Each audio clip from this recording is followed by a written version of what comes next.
The Houthi rebels from Yemen have been on the spotlight for disrupting international trade by attacking maritime vessels in the Red Sea and Gulf of Aden.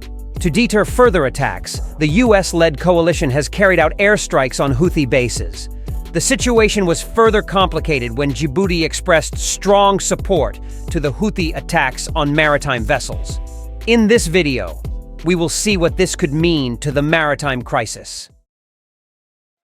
3, 2, 1. Enigma Videos.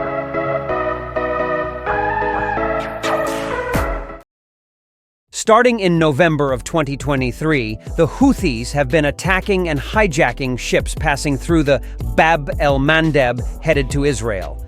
This was in response to the war in Gaza.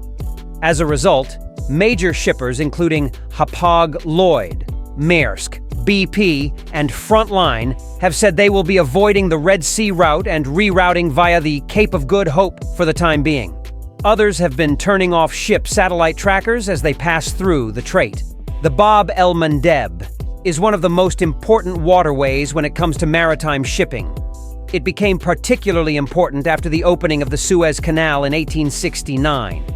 It is an oil and natural gas choke point, accounting for around 12% of all seaborne oil trade and 8% of all liquefied natural gas trade.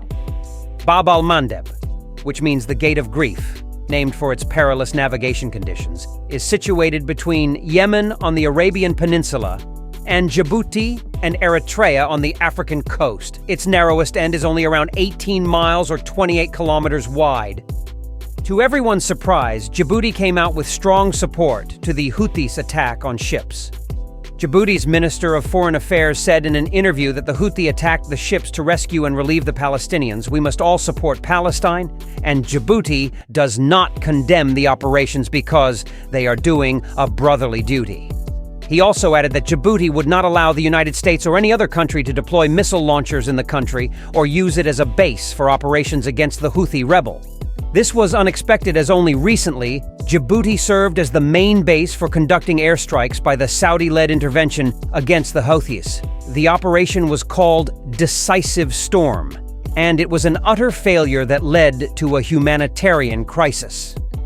And on more than a few occasions, the Houthi rebels have retaliated and attacked bases in Djibouti. Djibouti's president at one point even went as far as calling the Houthi rebels an evil force that have made victims of Yemen and other countries in the region through the refugee crisis they created.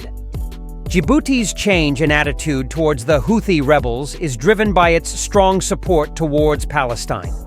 Djibouti has shown voracious support for Palestine since October 7th, and it was even one of the 5 countries, including South Africa, Bangladesh, Bolivia, and Comoros, that called on the International Criminal Court, ICC, to investigate Israeli war crimes in Palestinian territories. Now, this issue, besides being already delicate with its relation to the Israel-Hamas war and Iran supposedly backing the Houthi rebels, Djibouti's support add more complications.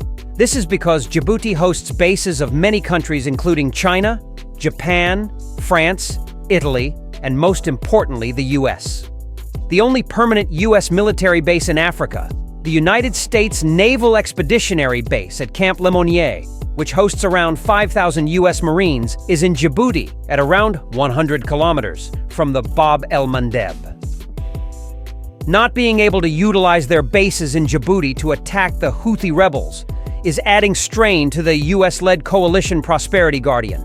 And since the Houthis have vowed to take retaliatory actions against this US-led coalition, the bases located in Djibouti could become prime targets of Houthi rebel attacks.